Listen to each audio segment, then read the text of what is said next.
Special thank you to the sponsor of our video, Peachtree Normal. More on them later.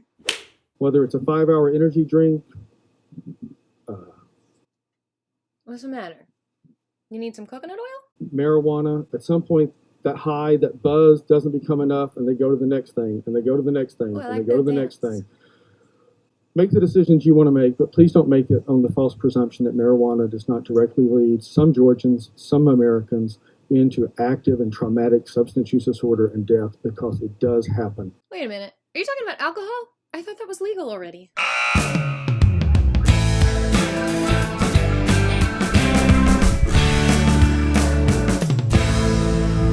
Welcome to Aviva Sings Out, y'all! Thank you so much for coming back for part 4. In parts 1, 2, and 3, we covered Senator Vermont's presentation of SB 263, SR 165, and questions from the committee, and we were about to get into SB 264. And before we continue the coverage of this February 3rd hearing, I want to bring something else to your attention.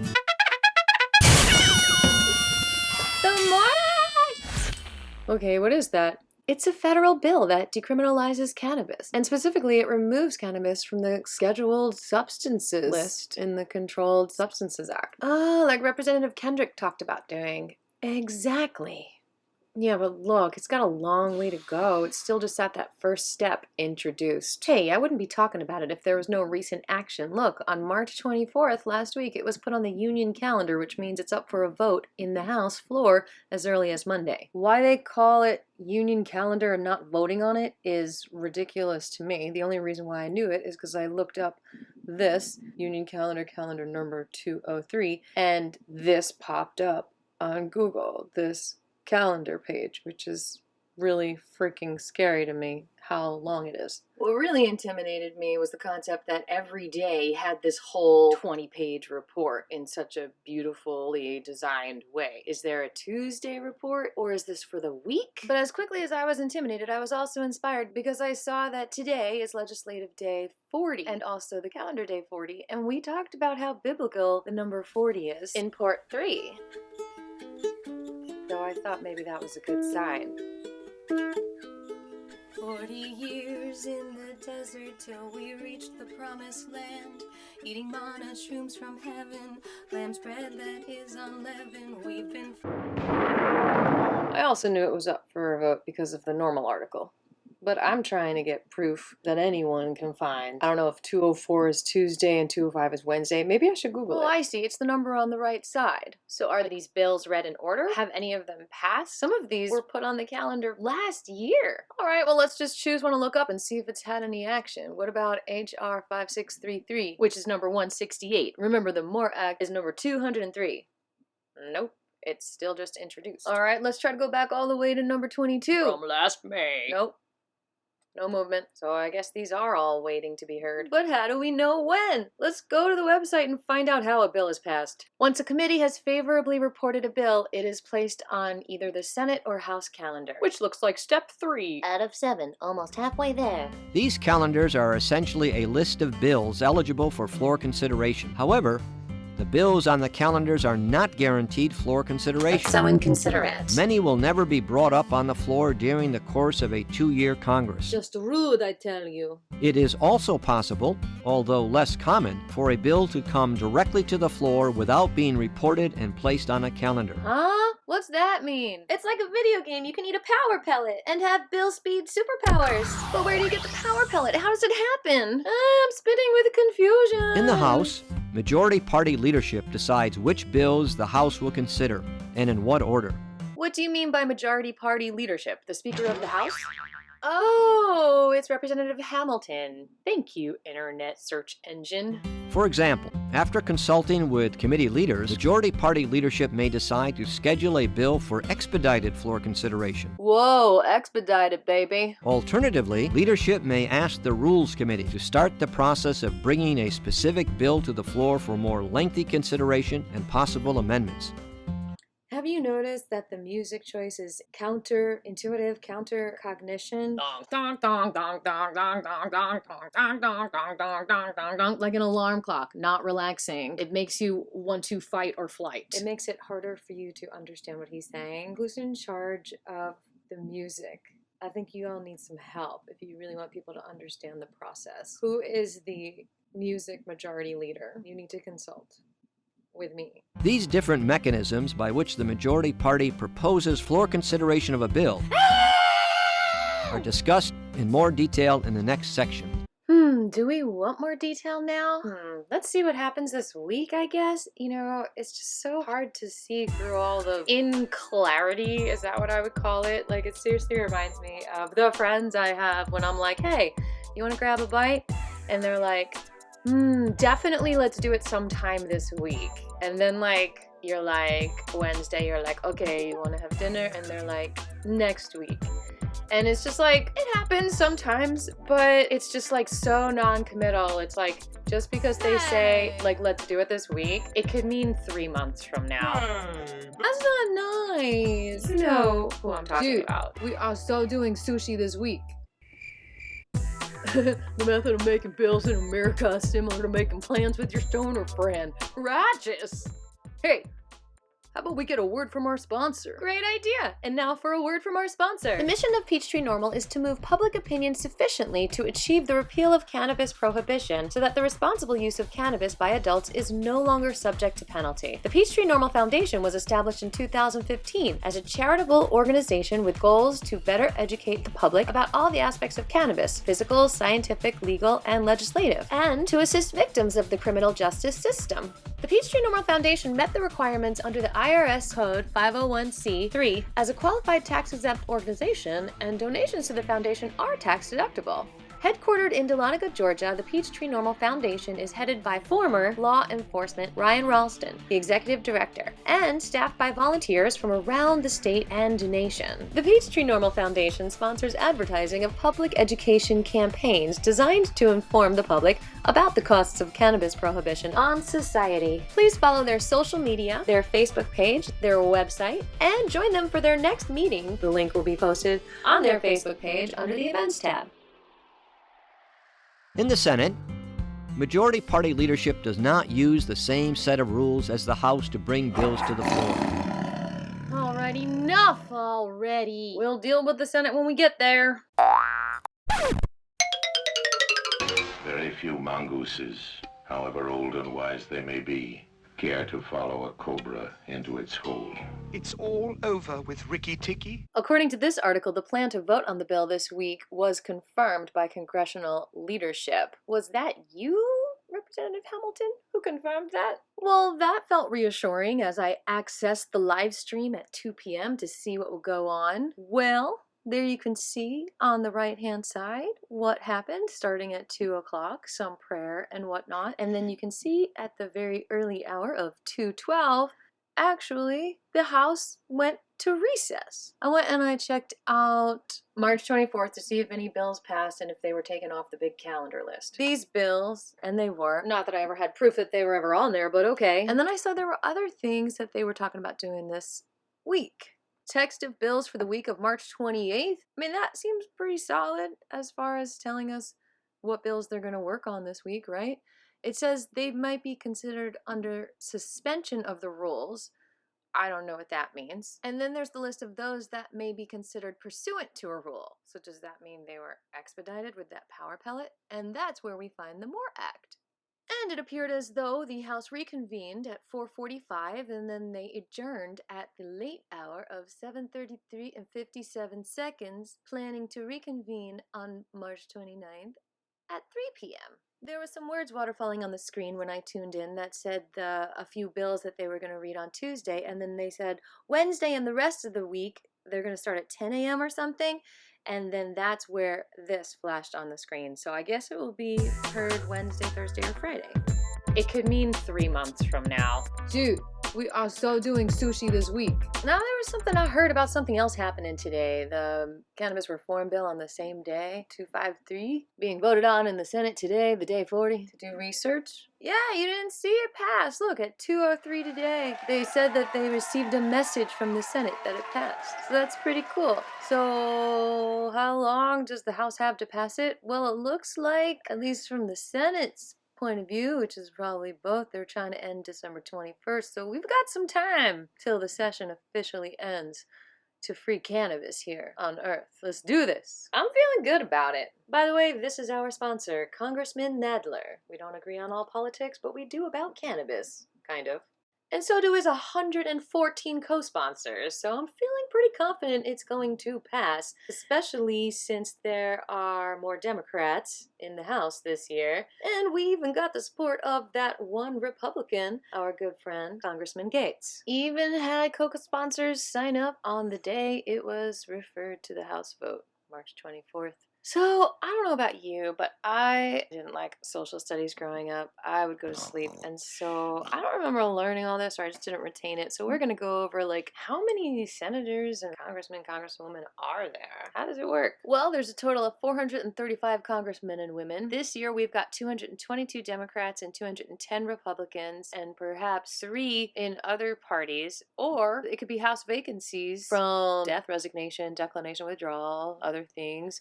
If Gates is the only Republican that votes for this bill later this week, we should see it still win 223 to 209 if all the Democrats vote for it.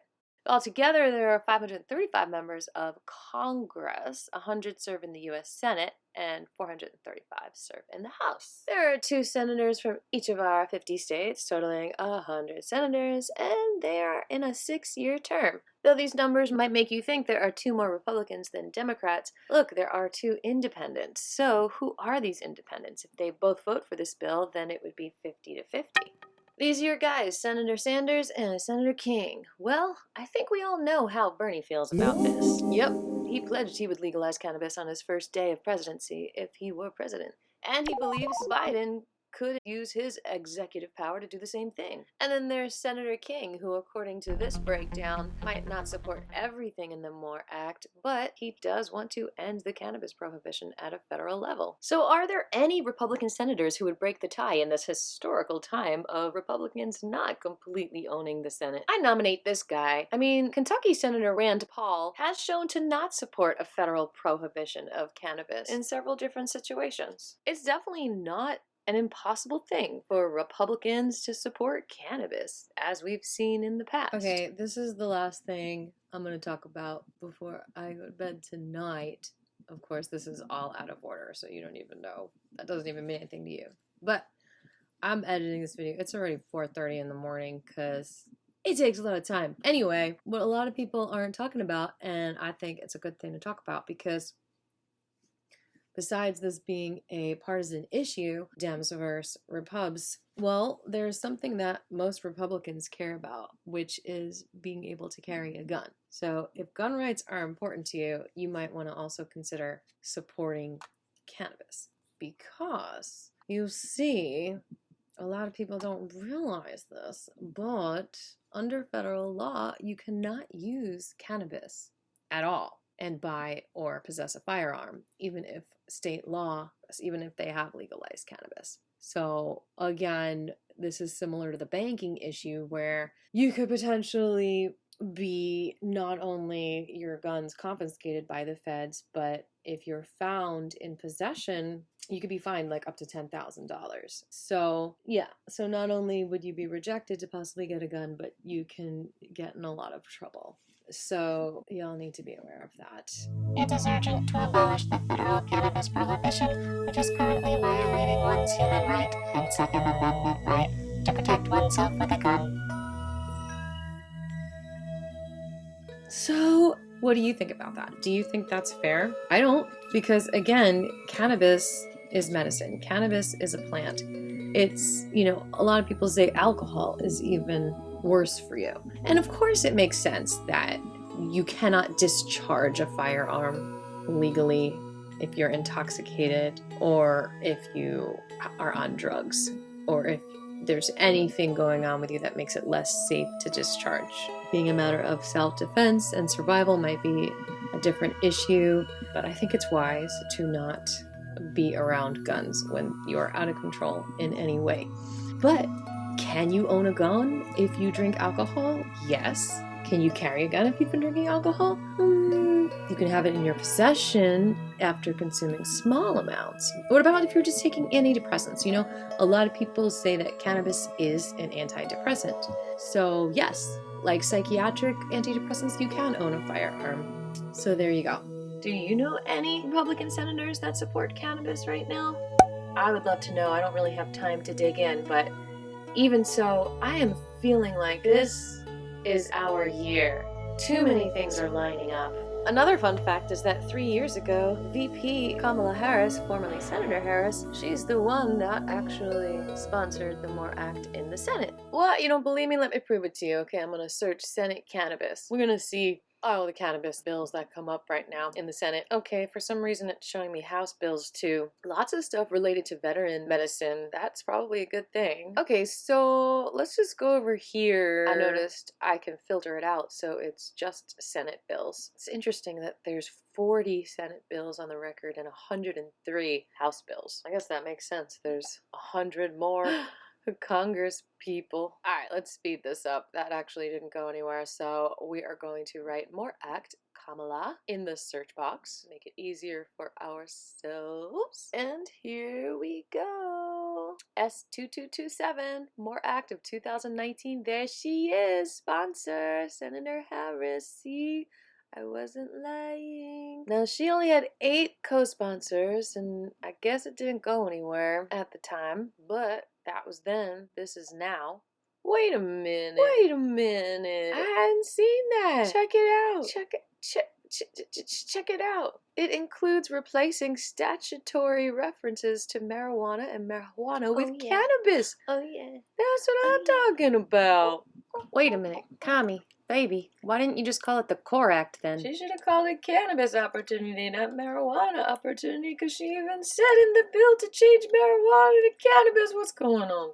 You don't need more when you're centered in your core. Now, this bill did pass the House in 2019, so it's about to do the same thing this week for the second time. The only thing that I know that's more popular than getting out of the war on drugs is getting out of the war in Afghanistan.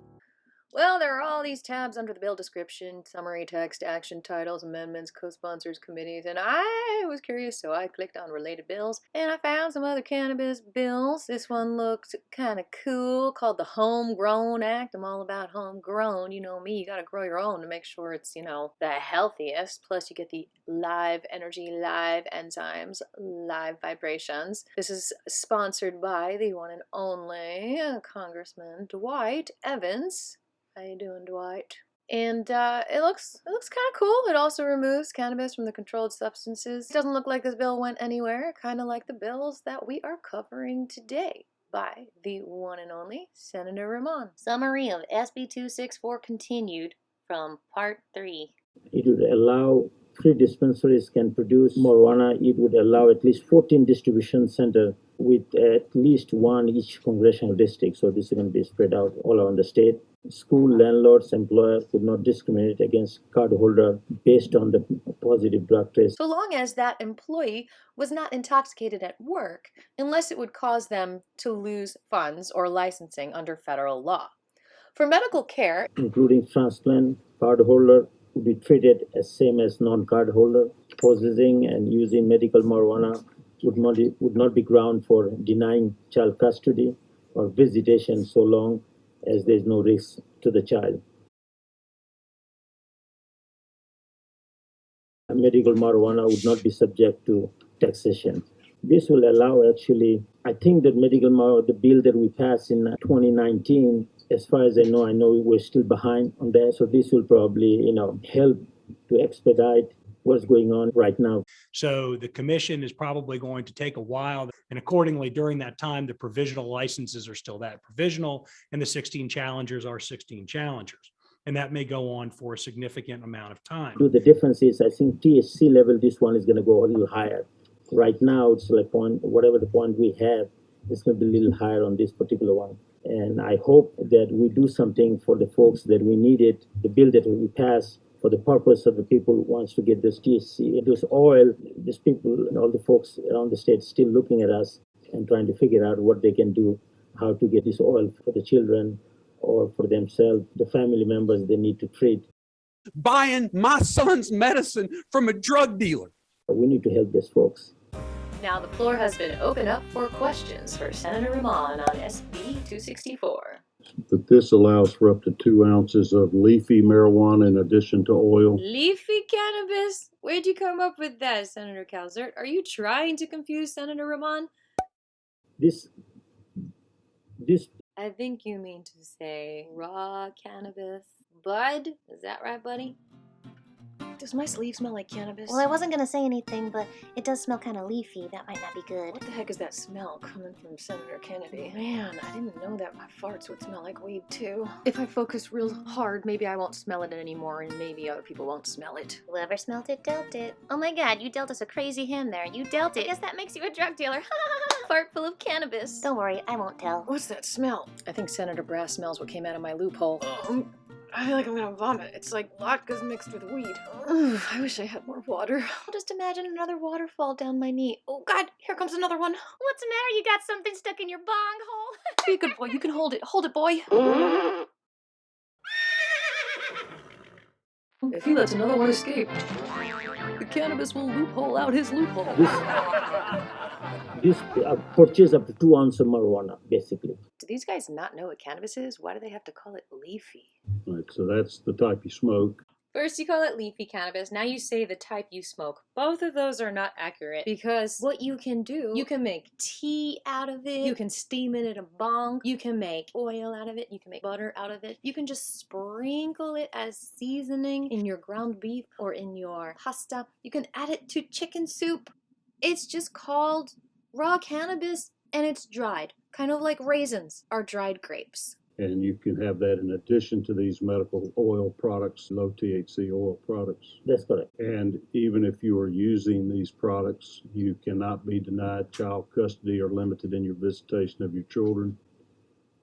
Well, this is medical marijuana. If you have the license, you have permit to use it, then you cannot. I appreciate Senator Rahman bringing this up because you can be denied visitation rights if you have a felony and whatnot, and using cannabis could be considered a felony in some places. And in the same respect, it would be great to address the issue of being denied a gun permit and being allowed to protect yourself. That's another reason why the CORE Act, aka the M.O.R.E Act, is probably really important for anyone that wants to own a gun and once in a blue moon even smoke cannabis. All right, let's hear from some of the members of the public. If you'll just stand by for us, Roman. Excuse me, Senator Calzert, something's about to come out my loophole. Headed to the little boys' room. I have several people signed up. We had a number of sheets. I'm going to call on Mr. Jeff Breedlove first, Georgia Council on Substance Abuse. I'm a person in long-term recovery from substance use disorder. I also had the great privilege of sitting right over in that corner for 7 years as a member of your staff.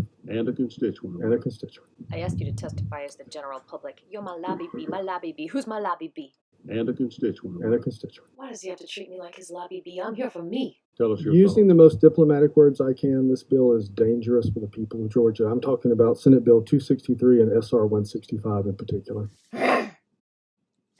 To the suggestion that opioid usage and deaths have gone down in the state of Colorado, I point you to January 13th, 2022 from the Colorado Health Institute. Their headline: I don't think they can see your phone from there, Jeff. You're going to need a projector or something.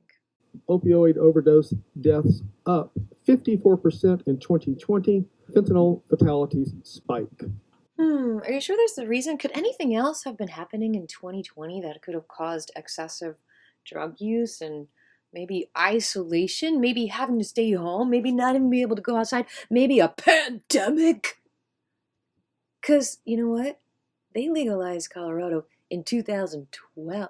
You can just ask the homeless community in Georgia. Fentanyl-laced deaths are happening everywhere, more frequently since 2020 because of social inequities, people losing jobs because of you-know-what, and the street drug dealers trying to stretch out their product and make more money. It's very, very dangerous to lace drugs with fentanyl, especially opiates and cocaine. Just so you know, even according to this article in WebMD, there's no scientific data that would validate the assumption that fentanyl-laced weed is causing widespread fatalities. Any notion that marijuana does not lead or alleviates other is absurd. Absurd is my favorite word. Listen to how many sentences I can make with this word. It's absurd. What was the other sentence? I know there was a third. Any notion that marijuana is not a gateway drug is absurd. This is about undermining the approval system for medicines in the United States. Ladies and gentlemen, it's now time to meet the drug czar who was appointed in 1973. And I was also the second White House drug czar. And then I ask the question, what is the likelihood in those two groups of using other drugs? So in all seriousness, Mr. Breedlove, do you feel cannabis is a gateway drug because of your personal experience? If so, you maybe got some free cannabis on the street that was laced with crack, which caused you to crave crack. Because DuPont wrote an excessive amount of articles saturating the public mind. It appeared to be coming from various sources, but it was all from him, who was not just a quote-unquote doctor, but a government official set with the task of keeping cannabis quote-unquote illegal. These are clips from Hempdemic 2020, which you should go watch right now. This is not complicated.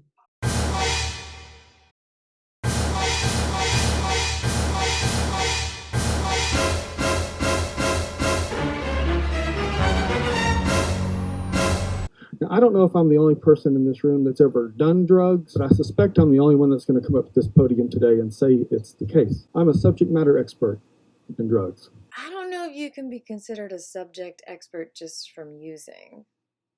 That's like saying someone who is an alcoholic is more of an expert, let's say, than someone who works at a liquor store and knows all the details about the whiskey and the wine and the vodka and where it comes from. And then there are the vineyard tours where you see people squishing the grapes with their feet, etc. But go on. They almost killed me. And they almost killed about the other 800,000 people across the state of Georgia who are publicly in recovery from substance use disorder. And there are about 1.5 million Georgians right now, according to the federal government, who are probably in active addiction in Georgia. It is a serious issue, and it's a complicated issue, and I do honor you for sharing your story. I just don't think cannabis is to blame. I hope you know enough about substance use disorder to know it's not about the substance, it's about the person. There are people that overeat sugar. Are we going to illegalize sugar? No. Murderers, pedophiles. Are we going to say get rid of all the children, get rid of all the people, so there's no one to kill? You can't blame the substance for the use disorder. It doesn't work like that. Now, whether it's the wisdom of the General Assembly or not to legalize marijuana for recreational purposes, that's not for me to say. I agree with that. I agree with this thing that you've said right there. It's not for you to say. But I will tell you what I think is perhaps the most egregious part of SB 263. Due respect, I staff the Transportation Committee and I sit in congestion just like everybody else. The notion that no money would go to support the Georgia recovery community. You know what? That's a really good point. It should be used to solve the homelessness crisis. Can we do that? Can we funnel money towards homelessness issues? A lot of that has to do with addiction issues. Our providers and our citizens groups that are struggling in your districts and in your cities to help people who cannot afford to get help is an insult to the people in recovery. Transportation doesn't need this money. Doesn't need it. You might need to battle it out with Senator Ginn. The people who are in recovery and the people who are working to support the people in recovery need this money. Okay. So, Mr. Breedlove, would you rather this bill pass and get the money for substance use recovery, or would you rather it not pass at all and keep cannabis illegal? I'm confused. Can you just clarify? Because a moment ago you said it passing would be super dangerous. So why would you even entertain the concept of getting money from legalizing something that you think is dangerous? Expert programs in schools to support children need this money. Right. You don't think everything's going to transportation, do you? 50% is going towards education, remember? And perhaps trauma addiction recovery can be umbrellaed under an educational program. What about that? First of all, I used to run campaigns. No campaign puts out a poll that it paid for if it's not good news. Where are you going with this? An industry report is invalid when we're talking about the healthcare people of Georgia. We should not make decisions based off an industry report. We should make decisions based off independence report from academic institutions. Those we like the University of Georgia, and those maybe we don't like the University of Alabama. Why don't they like me? Why don't they like you? But whatever those institutions are, we need independent reports that we get our facts and figures from, not industry reports.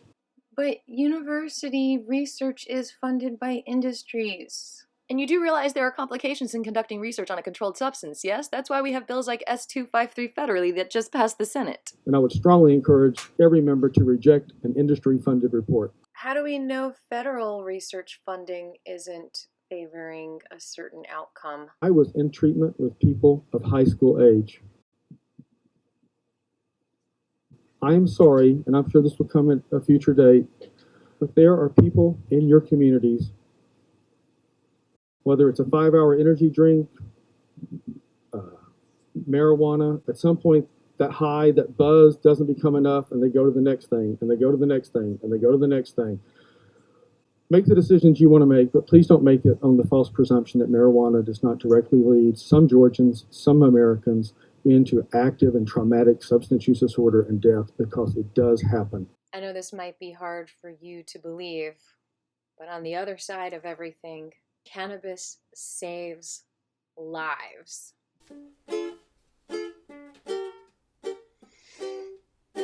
Many have claimed that cannabis has restored their health and saved their life. Everyone deserves to pursue health and happiness and have cannabis freedom. Again, if you are a Republican against cannabis legalization, start thinking like a true Republican, fighting for the Second Amendment rights of all. Weapons can be deadly, obviously, but they can also save your life. And if someone else's freedom is taken away, so is yours. Essentially, both of these rights have mundane similarities. Freedom and freedom. Freedom to protect yourself and freedom to protect yourself. Because cannabis is a neuroprotectant and coconut oil. Well, this is just a lint that I put coconut oil on. Is an incredible makeup remover.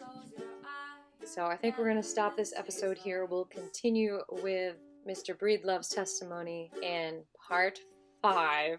I have a feeling there will be a 6 so that we can keep these half an hour or shorter.